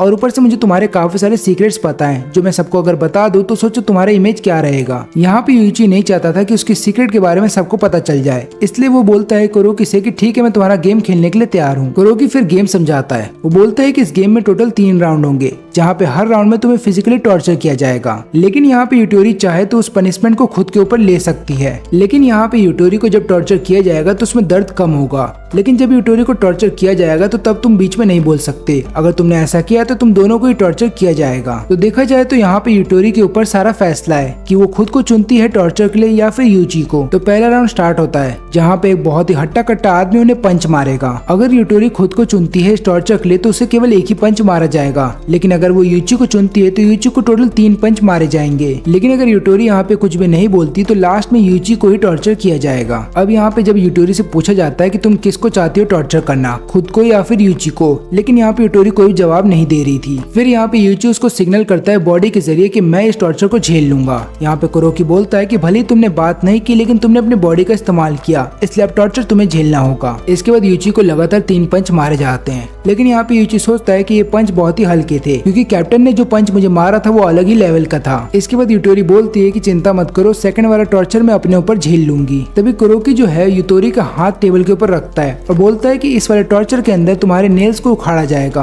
अब जैसे ही यहाँ पे यूटोरी का नेल उखाड़ा जा रहा था तो लगातार उसमें से खून निकल रहा था और यूटोरी डर रही थी। तब यूची सामने आ जाता है और बोलता है कि उसका हाथ छोड़ो और मेरा हाथ पकड़ लो। कुरोकी बोलता है कि यहाँ पे तुम्हारे अब 3 नेल उखाड़े जाएंगे। तो यहाँ पे यूची बोलता है कि अपनी बकवास बंद करो और जल्दी करो। फिर यूची के जब तीनों नेल उखाड़ दिए जाते हैं तब यहाँ पे यूची बोलता है कि तुम जैसे इतने सारे लोग इस पागल आदमी की बात कैसे सुन सकते हो। कुरोकी बताता है कि ये लोग मेरी बात इसलिए सुनते हैं क्योंकि मैं बहुत ही ज्यादा ताकतवर हूँ और ऊपर से मैं स्मार्ट हूँ, और सबसे आखिरी बात कि मैं अपने दोस्तों को धोखा नहीं देता। फिर आखिरी राउंड में कुरोकी बोलता है कि तुम्हारे पास 2 ऑप्शन है, या तो तुम यूटोरी को चुनो जिसके पूरे कपड़े उतार दिए जाएंगे और उसके बाद उसको हमारे सामने डांस करना होगा, या तो तुम खुद को चुन सकते हो जहाँ पे तुम्हारे हाथ के ऊपर लगातार 3 बार चाकू से वार किया जाएगा और तुम दोनों के पास सोचने के लिए केवल 1 मिनट है। अब यहाँ पे यूतोरी डर रही थी कि वो क्या करे, तब वो बोलती है यूची से कि तुम जो भी फैसला लोगे मैं उसको मान लूंगी। यूची यहाँ पे कुछ भी नहीं सोचता और बोलता है कि ठीक है, ये टॉर्चर मैं अपने ऊपर झेलने के लिए तैयार हूँ। इसके बाद कुरोकी 3 बार हमला करता है चाकू से उसके हाथ पे और फिर बोलता है कि अब ये गेम खत्म हुआ और तुम दोनों यहाँ से जा सकते हो। लेकिन यूची इसके लिए तैयार नहीं था। वो बोलता है कि मुझे इस गेम को और खेलना है। लेकिन इससे पहले वो यूतोरी को बोलता है कि तुम्हें बुरा फील करने की कोई जरूरत नहीं है, क्योंकि इन लोगों ने जानबूझ के तुम्हें किडनैप किया था। इनका मेन मकसद तो यही था कि ये लोग मुझे नुकसान पहुंचाना चाहते थे और अब तुम यहाँ से जा सकती हो, क्योंकि अगर तुम यहाँ से नहीं गई तो हो सकता है तुम कुछ ऐसा देखो जो तुम्हें नहीं देखना चाहिए था। लेकिन यहाँ पे यूतोरी नहीं जाती और बोलती है कि मैं अब तुम्हारा साथ दूंगी। यूची फिर यहाँ पे कुरोकी को बोलता है कि अगर तुम मेरे साथ एक गेम खेलते हो तो मैं तुम्हें 10 मिलियन येन दूंगा, और तुम्हें तो मेरे पास्ट के बारे में सब चीज पता है, तो तुम्हें तो पता ही होगा कि मेरे पास 10 मिलियन से भी ज्यादा है। कुरोकी इसके लिए मान जाता है। फिर यूची बोलता है कि हम लोग रॉक पेपर सीजर का एक नॉर्मल गेम खेलेंगे। अब इस गेम में होगा यूं कि अगर मैं हारता हूं तो मैं वादा करता हूं कि मैं तुम्हें 10 मिलियन येन दूंगा, लेकिन अगर तुम हार गए तो मैं तुम्हारी एक एक करके फिंगर को काट दूंगा। अब फिंगर कटेंगी एक पैटर्न के अकॉर्डिंग, जैसे कि अगर तुम्हारा सीजर आया तो तुम्हारी 2 फिंगर काटी जाएंगी, अगर तुम्हारा पेपर आया तो तुम्हारी 5 फिंगर काटी जाएंगी, और अगर तुम्हारा रॉक आया तो तुम्हारा कुछ भी नहीं काटा जाएगा। लेकिन यहाँ पे यूची के हाथ पे बैंडेज बंधा हुआ है। इसका मतलब ये है कि यूची केवल रॉक का इस्तेमाल कर सकता है या फिर पेपर का, और ये बात कुरोकी समझ जाता है और उसको ऐसा लगता है कि ये गेम बहुत ही सिंपल होगा और वो आराम से हर एक गेम जीत जाएगा। यहाँ पे यूची ये भी बोलता है कि अगर यहाँ पे कुरोकी गेम को जीत गया तो वो उसके सभी टीममेट्स को भी पैसा देगा, और वो लोग फिर यहाँ पे कुरोकी को बोल रहे होते हैं कि तुम्हें ये गेम खेलना चाहिए। फिर कुरोकी गेम स्टार्ट होने से पहले पूछता है कि क्या होगा अगर हम दोनों के बीच में टाई हो गया, जैसे कि मैंने रॉक निकाला तुमने भी रॉक निकाला। तब यहाँ पे यूची बताता है कि कुछ भी नहीं होगा। यहाँ पे कुरोकी सोचता है कि अगर उसने सीजर का इस्तेमाल किया पहले राउंड में तो हो सकता है उसका 50-50 चांसेस हो जीतने का। यहाँ पे यूची समझ जाता है कि कुरोकी डरा हुआ है और उसको समझ में आ जाता है कि कुरोकी जो पहले राउंड में चलने वाला है वो ना तो पेपर चलेगा और ना सीजर, यानी कि वो रॉक का इस्तेमाल करेगा। और फिर कुरोकी को बोलता है कि गेम को स्टार्ट करो। पहले राउंड में दोनों ही रॉक का इस्तेमाल करते हैं, इसलिए पहला राउंड टाई हो जाता है। लेकिन जब सेकंड राउंड होता है तो यहाँ पे यूची जीत जाता है, क्योंकि यूची ने अपना दिमाग लगाया और उसने अपना दूसरा हाथ का इस्तेमाल किया और यहाँ पे सीजर निकाल के वो यहाँ पे कुरोकी से जीत जाता है। यहाँ पे कुरोकी बोलता है कि तुमने चीटिंग की है। तब यहाँ पे यूची बोलता है कि मैंने कोई चीटिंग नहीं की, मैंने तुमसे ये नहीं कहा था कि मैं अपने दोनों हाथ का इस्तेमाल नहीं कर सकता। अब कुरोकी यहाँ पे डर जाता है और वो अपने साथियों को बोलता है कि यूची को पकड़ लो। लेकिन तभी एन वक्त पे वहाँ पे टेंजी आ जाता है। वो अकेला नहीं आता बल्कि गेम के ऑर्गेनाइजर्स के साथ वहाँ पे आ जाता है। लेकिन इससे पहले ये लोग कुरोकी को वहाँ पे लेकर के जाए तो यहाँ पे यूची बोलता है कि अभी हमारा गेम बचा हुआ है, क्योंकि वो मुझसे हार गया था तो मुझे उसकी 5 फिंगर चाहिए। और यहाँ पे टीम के मैनेजमेंट भी उसकी मदद कर रहे होते हैं और बोलते हैं कि ठीक है, जैसा तुम्हें ठीक लगे तुम कर सकते हो। यूची यहाँ पे कुरोकी की फिंगर्स को काटने से पहले उसको बोलता है कि मैं तुम्हें एक मौका देता हूँ, तुम चाहो तो अपने साथी में से किसी को बुला सकते हो ताकि वो तुम्हारे बदले का पनिशमेंट झेल ले, और उस व्यक्ति की केवल एक ही फिंगर काटी जाएंगी। यहाँ पे कुरोकी लगातार रोते हुए बोलता है कि प्लीज मेरी मदद करने के लिए आ जाओ, लेकिन कोई भी उसकी मदद करने के लिए आगे नहीं आता। लेकिन यहाँ पे यूची का क्योंकि काफी सारा ब्लड लॉस हो गया है तो इसकी वजह से यूची बेहोश हो जाता है। इसके बाद सुपरवाइजर यहाँ पे कुरोकी को अपने साथ लेकर के जा रहे होते हैं और रास्ते में कुरोकी को बताते हैं कि किस तरीके से यूची ने तुमको बुद्धू बनाया। उसने तुम्हें स्टार्टिंग से मैनिपुलेट किया ताकि तुम्हें ये लगे कि वो केवल रॉक निकाल सकता है या फिर पेपर निकाल सकता है, और तभी उसने दूसरे हाथ से सीजर निकाल दिया। न केवल इतना ही बल्कि तुम्हारा जो ट्रस्ट तुम्हारे गैंग मेंबर के बीच में बना हुआ था उसको भी उसने तोड़ दिया। अब यहाँ पे मारिया इन दोनों को एक ऑप्शन देती है और बोलती है कि अगर तुमने सीबे को बचाने की कोशिश की तो तुम्हारे ऊपर 500 मिलियन येन का कर्जा आ जाएगा। अब ये बात सुनते ही लोग सोच रहे होते हैं कि इनको क्या करना चाहिए। अब यहाँ पे यूची को थोड़ी देर के लिए होश आता है और वो बोलता है कि हमें सीबे की जान बचानी होगी, हम उसको गेम के हवाले नहीं कर सकते, चाहे कुछ भी हो जाए। अब मेरे लिए मनी इंपॉर्टेंट नहीं है। और अब यहाँ पे यूची चला जाता है हॉस्पिटल में और यहाँ पे अब इन दोनों के ऊपर है कि उन्हें सीबे को कैसे बचाना है, और पूरा चौथा गेम इसी के ऊपर होगा। और इसी के साथ हमारा ये वीडियो भी खत्म होता है। इस एनिमे का केवल एक ही सीजन आया है और वो मैंने एक्सप्लेन कर दिया। अगर इस एनिमे का कोई सीजन 2 आता है तो मैं उसको भी एक्सप्लेन कर दूंगा। लेकिन तब तक के लिए अगर आपको वीडियो अच्छी लगी हो तो लाइक करें और चैनल को सब्सक्राइब करें, और अगर आपने वीडियो आखिर तक देखा है तो आप सभी का धन्यवाद।